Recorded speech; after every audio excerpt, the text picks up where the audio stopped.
இந்த உலகத்தில் இருக்க உயிரினங்களையே ரொம்பவே வித்தியாசமான ஒரு உயிரினம்னா அது ஆக்டோபஸை சொல்லலாம். எப்படி உள்வரின் டெட்புல்கெல்லாம் கை கால்லாம் வெட்டினா மறுபடியும் முளைக்குமோ அதே மாதிரி இந்த ஆக்டோபஸ்களுக்கும் கை கால்லாம் வெட்டினா மறுபடியும் முளைக்கும். அதுலேயும் குறிப்பாக ஆக்டோபஸ்களுக்கு வந்து இதயத்தை வெட்டினா கூட மறுபடியும் முளைக்கக்கூடிய சக்தி அது கொண்டதா இருக்கு. இதனால இந்த ஆக்டோபஸோட சக்தியை வந்து மனிதர்களுக்கு கொண்டு வர முடியுமான்ற ஆராய்ச்சி தொடர்ந்து நடந்துகிட்டு தான் இருக்கு. கடலோட யூனிகார்ன் அழைக்கப்படக்கூடிய இந்த நார்வேல்ஸ் வந்து இந்த மாதிரி முன்னங்கொம்போட காணப்படும். ஆனா உண்மையிலே இதுக்கு முன்னாடி இருக்கிறது வந்து அதோட கொம்பு கிடையாது, அதோட முன்னம்பல் தான் இந்த மாதிரி நீளமா வளர்ந்துருக்கு. இது வந்து யானைக்கும் காணப்படும். யானையோட 2 தந்தங்களுமே அதோட பல்லு தான். மிமிக் ஆக்டோபஸ்ன்ற இந்த வகையான ஆக்டோபஸ் வந்து கடலோட ரொம்பவே ஒரு வித்தியாசமான ஒரு உயிரினமா இருக்கு. ஏன்னா கடல்ல காணப்படக்கூடிய ஒரு சில வகையான பாம்புகளும் ஒரு சில வகையான மீன்களும் அதோட சேர்த்து 15 வகையான உயிரினங்கள் மாதிரி இந்த ஆக்டோபஸால தன்னோட உருவத்தை மாற்ற முடியும். இது மாதிரி மாறுறதுக்கு அதோட உடல் அமைப்பும் அதோட நிறமாற்றக்கூடிய தன்மை தான் அதுக்கு பெரிய அளவுல உதவுது. இன்னும் என்னெல்லாம் ஆச்சரியத்தை இந்த ஆக்டோபஸ் வச்சிருக்குன்றது தான் தெரியல. ஸ்பைனி புஷ் வைப்பர்னு அழைக்கப்படக்கூடிய இந்த வகையான பாம்புகளோட உடல்ல வந்து அதோட எலும்புகள் வந்து வலைப்பின்னலான அமைப்புல அமைக்கப்பட்டிருக்கு. இதனாலே இதோட தோற்றம் வந்து கிட்டத்தட்ட டிராகன் மாதிரியே இருக்கும். டைட்டன் பீட்டில்னு அழைக்கப்படக்கூடிய இந்த வகையான பீட்டில்கள் தான் பூச்சி இனங்கள்லயே மிகப்பெரியது. இதோட நீளம் சுமார் 17 சென்டிமீட்டர் வரைக்கும் இருக்கும். இதோட ஒரு கடியால மனிதனோட எலும்பை கூட உடைக்க முடியும். அந்த அளவுக்கு ஆபத்தானது. இதை பார்த்தீங்கன்னா விலகி வந்துருங்க. வந்து நின்னது குத்தவாடா.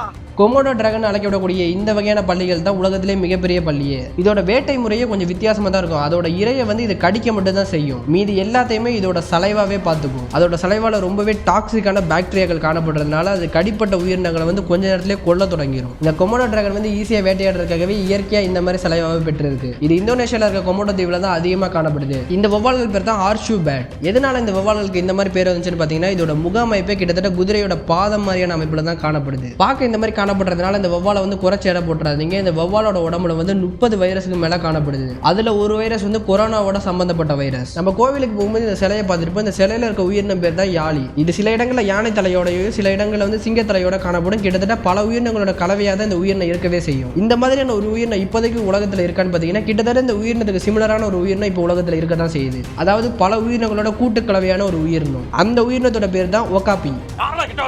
உண்மையில சொல்ற அதோட பேர் இதுதான். இந்த உயிரினத்தோட தலை வந்து நரி மாதிரி இருக்கும். இதோட உடல் வந்து குதிரை மாதிரி இருக்கும். அதோட இதோட கால் வந்து வரி குதிரை மாதிரி இருக்கும். இந்த மாதிரி பல உயிரினங்களோட கலவையா கலந்துருக்கிறதுனால இந்த உயிரினம் வந்து ரொம்ப வினோதமா காணப்படுது. இது வந்து காங்கோல இருக்க காடுகள்ல மட்டும் தான் காணப்படுது. சில வகையான கடல் நெத்தைகள் வந்து 3 ஆண்டுகள் வரைக்குமே தொடர்ந்து தூங்கக்கூடிய தன்மையை கொண்டிருக்கு. அப்படி 3 ஆண்டுகள் வரைக்கும் அது தூங்குனுச்சுன்னா எப்ப எந்திரிக்கும்னு பாத்தீங்கன்னா அதுக்கு பசிச்சுச்சுன்னா அது எந்திரிக்கும். அப்படி எந்திரிச்சு உணவு இருந்தக்கூடிய நெத்தைகள் வந்து வருஷத்துக்கு ஒரு முறை மட்டும் தான் உணவே உண்ணும். மற்றபடி வருஷம் ஃபுல்லா அது தூங்கிட்டு தான் இருக்கும். ஏன் இது இந்த மாதிரி பண்ணுதுன்னு பாத்தீங்கன்னா இது பரிணாமத்திலே இருக்கு. இது வந்து அதுக்கு ஒரு பாதுகாப்பு முறையா பயன்படுது. பஃபர் ஃபிஷ்னு அழைக்கப்படக்கூடிய இந்த வகையான மீன்கள் வந்து அதுக்கு ஆபத்து வரும்போது காற்றை உள்ள இழுத்துக்கிட்டு இந்த மாதிரி பந்து மாதிரி மாறிடும். இதனால எதிரிகள் பார்க்கும்போது இது ஒரு பெரிய மீனா இருக்கிறதுனால இந்த மீனை விட்டுட்டு அந்த எதிரிகள் எல்லாம் போயிடும். அதோட அந்த மீனை சுத்தி இருக்கக்கூடிய முட்கள் வந்து விஷத்தன்மை வாய்ந்தது. அது மனிதர்களுக்கும் ஆபத்தானது தான். இந்த கூம்பு வடிவ நெத்தைகள் வந்து பார்க்கறதுக்கு அழகா இருக்கும். ஆனால் அதோட விஷம் வந்து 1 மணி நேரத்துல இருந்து 2 மணி நேரத்துக்குள்ளேயே மனுஷங்களை கொல்லக்கூடிய தன்மை கொண்டதா இருக்கு. என்னதான் இது விஷத்தன்மை கொண்டதா இருந்தாலும் இப்போ இதை வச்சு பெயின் கில்லர்கள் தயாரிக்கிறாங்க. நீளத்துமிங்கலம் சராசரியா 30 மீட்டர் வரைக்கும் நீளம் இருக்கும். இது ஒரு அளவீட்டில் சொல்லணும்னா ஒரு ஸ்கூல் பஸ்ஸை விட அது நீளமா இருக்கும். நீளத்துமிங்கலம் சராசரியா 150 டன் எடை இருக்கும். ஒரு நீளத்துமிங்கலத்தோட இதயம் வந்து 200 கிலோ வரைக்கும் எடை கொண்டதா இருக்கும். இது ஒரு காரோட அளவுக்கு சமம். நம்மள மாதிரி நீளத்துமிங்கலத்துக்கு ஒரு நிமிஷத்துக்கு 72 முறை இதயம் துடிக்காது.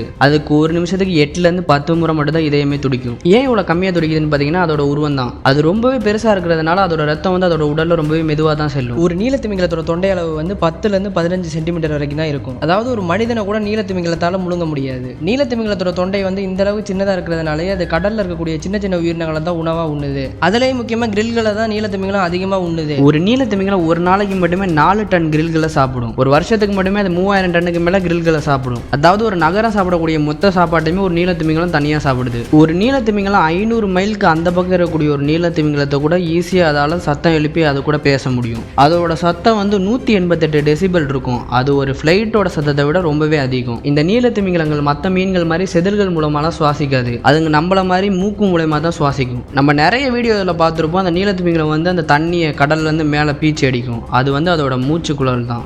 யானைகள் பற்றிய ஒரு மர்மமான தகவலை தான் இந்த வீடியோவில் நம்ம பார்க்க போகிறோம். யானைகளால் அது மரணிக்க போகிறத முன்னாடியே அதால் தெரிஞ்சுக்க முடியும். அந்த மாதிரி தன்னோட மரணங்களை தெரிஞ்சுக்கிட்ட யானைகள் வந்து அதோட கூட்டத்தை விட்டுட்டு தனியாக பிரிஞ்சு போகும். காட்டுக்குள்ளே ஒரு அமைதியாக இருக்கக்கூடிய ஒரு பகுதிக்கு போய் பூமியில் சாஞ்சு அமைதியாக அதோட உயிரை விடும். இந்த மாதிரியான நிகழ்ச்சி இந்தியா, ஆப்பிரிக்கா போன்ற இடங்களில் காணப்பட்டிருக்கு. இந்த மாதிரி யானைகள் மரணிக்கக்கூடிய இடத்த அங்கே இருக்கக்கூடிய பழங்குடியினர்லாம் மரண யானை மைதானம்னு அழைக்கிறாங்க. ஆனால் இந்த மாதிரி யானை வந்து தன்னோட மரணத்தை முன்கூடியே அறிஞ்சிக்கிறது வந்து அறிவியல் பூர்வமாக எந்த விதமான ஆதாரமே கிடையாது. இது வந்து பரவலாக பழங்குடியினரால் நம்பப்படுது. ஆனால் இந்த மாதிரி மரணிக்கக்கூடிய யானைகள் மட்டும் தனியாக அதோட கூட்டத்தை விட்டு பிரிஞ்சு போகிறதுக்கான பதிவுகள் மட்டும் காணப்பட்டிருக்கு.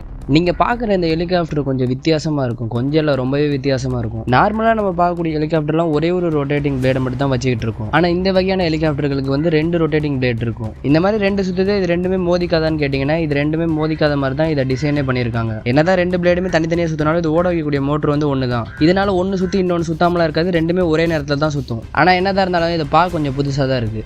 நம்ம நிறைய வீடியோக்களில் பார்த்துருக்கோம் யானைகள் இந்த மாதிரி மண் எடுத்து அது தலைமையிலேயே போட்டுக்கும். எதனால யானைகள் இந்த மாதிரி பண்ணுதுன்னு பார்த்தீங்கன்னா அதோட உடலில் புழுக்களும் கிருமிகளையும் தடுக்கிறதுக்காக யானைகள் இந்த மாதிரி பண்ணுது. இந்த மாதிரி மண்ணையோ சேரையோ யானை வந்து அதோட உடலில் போட்டுக்கிறதுனால அதோட தோலோட எரிச்சல் வந்து கொஞ்சம் அடங்கும். இதனால தான் யானைகள் இந்த மாதிரி பண்ணுது. ஆக்டோபஸ்ன்ற இந்த வகையான உயிரினங்கள் வந்து முதுகெலும்பு இல்லாத உயிரின வகையை சேர்ந்தது. ஆக்டோபஸ்களுக்கு பொதுவாகவே முதுகெலும்பு மட்டும் இல்லாமல் உடலில் வேற எந்த எலும்புகளுமே கிடையாது. இதனாலே எந்த ஒரு குறுகிய இடத்துக்குள்ளேயுமே ஆக்டோபஸால் எளிதாக நுழைஞ்சு உள்ளே போயிட முடியும். முதுகெலும்பு இல்லாதனாலே ஆக்டோபஸ் வந்து தரையில் வந்து ஊர்ந்து தான் செல்லுது. ஆக்டோபஸ் உடலில் அதோட ரத்தம் வந்து அதோட எலும்பில்லாத தசைகள் வழியாக கடத்தப்படுது. இதென்ன ஏஐயில் கிரியேட் பண்ண ஒரு ஃபேக் வீடியோன்னு பார்த்தீங்கன்னா இது உண்மையான வீடியோ தான். ஏன் நெருப்பு கோழிகள்லாம் இந்த மாதிரி கற்களை சாப்பிடுதுன்னு பார்த்தீங்கன்னா நெருப்பு கோழிகளுக்கு வந்து பற்கள் கிடையாது. அதனால் அதோட உணவு வந்து சரியான முறையில் அரைப்படுறதுக்காகவும் அதுக்கு சரியான முறையில் ஜீரணமாகிறதுக்காகவும் இந்த மாதிரி அது கற்களை சாப்பிடுது. காடுகளில் அது உணவை தேடி சாப்பிடும் போதே அப்படியே அங்கேயே கிடைக்கக்கூடிய கற்களை அதை சேர்த்து சாப்பிடும். ஆனால் பண்ணையில் வச்சு வளர்க்க விடும்போது அதுக்கு கற்கள் கிடைக்காது. அதனால தான் பண்ணையிலே அதை சாப்பிட்றதுக்காக கற்களை கொடுக்குறாங்க. நான் காலையில் இந்த வீடியோவை பார்க்கும்போது நான் ஃபேக் வீடியோன்னு தான் நினச்சேன். அதுக்கப்புறமா இதெல்லாம் இவ்வளோ உண்மையாக இருக்கேன்னு இதை பற்றி செக் பண்ணி பார்க்கும்போது தான் தெரியுது உண்மையிலே பாம்பு குட்டி போடுது. என்னைய மாதிரி யாரெல்லாம் முறை இந்த மாதிரி நினைக்கிறீங்களோ அவங்களாம் இந்த வீடியோக்கு லைக் பண்ணிட்டு வீடியோவை தொடர்ந்து பாருங்கள். இதை முதல்ல கேட்கும்போது எனக்கு ரொம்பவே வித்தியாசமாக தான் இருந்துச்சு. வழக்கமாக பாம்பெல்லாம் முட்டை போடும் தானே கேள்விப்பட்டிருக்கோம். ஆனால் இந்த பாம்பு குட்டியும் போடுது. சரி, பாம்பு முட்டை போடுமா குட்டி போடுமா? இந்த கேள்வி நீங்கள் என்னைய பார்த்து கேட்டிங்கன்னா நான் தெரிஞ்சுக்கிட்டதை உங்ககிட்ட சொல்கிறேன். பாம்பு இது 2 விஷயத்தையுமே செய்யும்.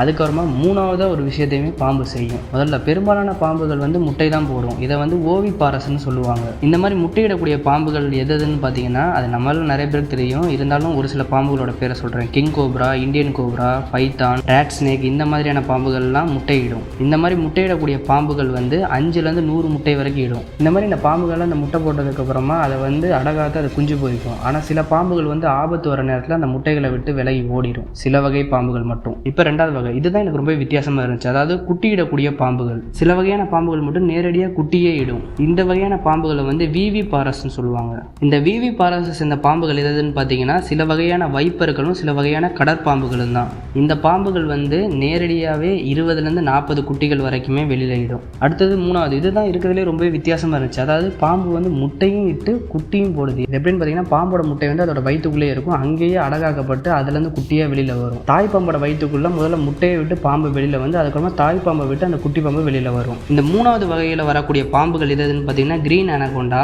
கார்டர் ஸ்னேக், போவா கன்ஸ்ட்ரக்டர்ஸ். இந்த வகையான பாம்புகள் மட்டும் இந்த மாதிரி முறையில் இனப்பெருக்கம் செய்யுது. இந்த 3வது வகையை சேர்ந்த பாம்புகள் வந்து 2லேருந்து 16 குட்டிகள் வரைக்கும் வெளியில் எடுது. இந்த மாதிரி இனப்பெருக்கம் செய்யக்கூடிய பாம்புகளை ஓஓவிவி பாரஸ்ன்னு சொல்லுவாங்க. இப்படிலாம் தான் இந்த பாம்புகள் வந்து இனப்பெருக்கம் செய்யுது. சரி, காலையில் நான் பார்த்த இந்த பாம்போட பேர் என்னன்னு பார்த்தீங்கன்னா எமரல்ட் ட்ரீ போவா. இது ஒரு குட்டியிடக்கூடிய பாம்பு வகையை சேர்ந்தது. கடல் குதிரைகளில் ஆண் கடல் குதிரை தான் குட்டிகளே போடும். எப்படின்னு பார்த்தீங்கன்னா பெண் கடல் குதிரைகள் வந்து ஆண் கடல் குதிரையோட வயிற்றுக்குள்ளே வந்து முட்டைகளை இட்டு போயிடும். ஆண் கடல் குதிரை அதை அடகாத்து குட்டிகளை வெளியேற்றும். ஒரு முறையிலேயே 2000க்கும் மேலே குட்டிகளை அது வெளியேற்றும். எந்த ஒரு பெண் கடல் குதிரையும் நான் மட்டும் தான் சுமந்தேன்னு ஆண் கடல் குதிரையை பார்த்து சொல்லவே முடியாது. ஒரு பெண்ணெலி மாதத்திற்கு 1லேருந்து 2 முறை வரைக்கும் குட்டிகளை இடும். ஒரு முறையிலே குறைஞ்சது 5 குட்டிகளிலிருந்து அதிகபட்சம் 12 குட்டிகள் வரைக்கும் அது இடும். சில வகையான எலிகள் மட்டும் அதுக்கு மேலேயும் குட்டிகளை இடும். அதனால தான் எலிகளை கட்டுப்படுத்த முடியலை போல. லைன் கிங் படம் பார்க்காதவங்க கூட கண்டிப்பாக லியோ படம் பார்த்துருப்பீங்க. லியோ படம் வந்ததுலேருந்து எல்லாருக்குமே ஹைனானா என்ன நல்லாவே தெரியும். ஹைனாக்களை பற்றி சொல்லணும்னா அதோட இனத்தில் பெண்கள் தான் எப்பவுமே டாமினண்ட்டாக இருக்கும். அட உண்மைதாங்க. காட்டில் எந்த வகையில் உணவு கிடைச்சாலும் சரி அதை முதல்ல பெண்கள் தான் சாப்பிடுவோம். அப்போ ஆண்கள் எப்போ சாப்பிடுன்னு கேட்டிங்கன்னா அந்த கூட்டத்தோட தலைவியான பெண்ணை நான் முதல்ல சாப்பிடும். அதுக்கப்புறமா அதோட குட்டிகள் சாப்பிடும். அதுக்கப்புறமா பிற பெண் ஹைனாக்கள் எல்லாமே சாப்பிடும். அதுக்கப்புறமா தான் ஆண்கள் சாப்பிடுமே. அந்த அளவுக்கு மோசமான நிலைமையில தான் ஹைனாக்கள் கூட்டத்தில் ஆண்கள் நடத்தப்படுது. ஸ்கங்குன்ற இந்த வகையான உயிரினம் தன்னை யாராவது அச்சுறுத்துறதுக்கு வந்தாங்கன்னா இந்த மாதிரி கைகாலை வந்து தரையில் அடிக்கும். இந்த மாதிரி அதை பண்ணும்போது அதை விட்டு யாருமே விலகாமல் அது பக்கத்தில் போனாங்கன்னா அது தாக்க தொடங்கும். அப்படி எப்படி தான் அது தாக்கும்னு பார்த்தீங்கன்னா அதுக்கு பின்னாடி இருக்கக்கூடிய ஒரு சுரப்பி மூலமாக ஒரு திரவத்தை நம்ம மேலே பீச்சி அடிக்கும். அந்த திரவம் ரொம்பவே ஒரு துர்நாற்றம் கொண்டதாக இருக்கும். அந்த வாடை 1 வாரத்துக்கு மேலே கூட இருக்கும். இந்த உலகத்தில் இப்போதைக்கு வேகமான பைக்னா அது கவாசாகி நிஞ்சா H2R தான். மணிக்கு 400 கிலோமீட்டர் வேகத்திலையும் அதிகபட்சம் 560 கிலோமீட்டர் ஸ்பீடை ரீச் பண்ணக்கூடிய இந்த பைக் தான் உலகத்திலே வேகமான பைக். இந்த பைக்கோட வேகத்துக்கு காரணம் அதோட 8.3 லிக்விட் V10 இன்ஜின்றது இந்த பைக்கை தெரிஞ்ச எல்லாருக்குமே தெரியும். அதே மாதிரி இந்த பைக்கை உருவாக்குனது யாருன்னு பார்த்தீங்கன்னா அதோட பேரை வச்சே சொல்லலாம், ஜப்பான் நாட்டை சேர்ந்தவங்க தான் இந்த பைக்கை உருவாக்கியிருக்காங்க. உலகத்திலே வேகமான இந்த கவாசாகி நிஞ்சா H2Rக்கும் F1 காருக்கும் அதோட ஃபைட்டர் ஜெட்டுக்கும் ரேஸ் வச்சா அதில் யார் ஜெயிப்பா? நிறைய பேர் நினைச்சாங்க ஃபைட்டர் ஜெட் தான் ஜெயிக்கும்னு. ஆனால் ரேஸ் தொடக்கத்திலே சீரி பஞ்ச கவாசாகி நிஞ்சா எல்லாத்தையுமே முந்திக்கிட்டு முதல்ல அதுதான் ஜெயிச்சிச்சு.